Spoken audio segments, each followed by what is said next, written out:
Gavana wa kaunti ya Nakuru sasa hivi ana trend sana mitandaoni.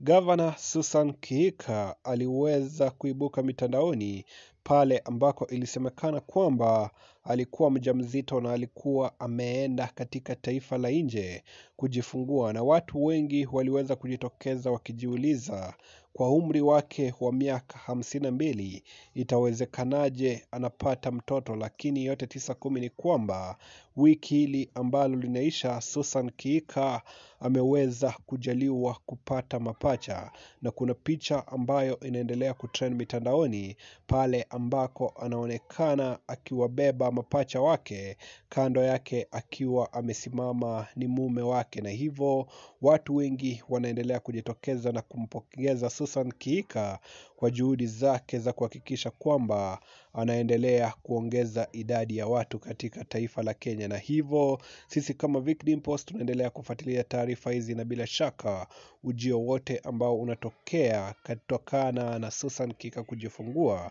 utakuwa unapata updates zote kwenye channel hii. Kumbuka kwamba Susan Kihika aliweza kupotea katika macho ya umma, na hiki ndicho kiliweza kuchangia watu wengi kujiuliza, je, ameenda wapi?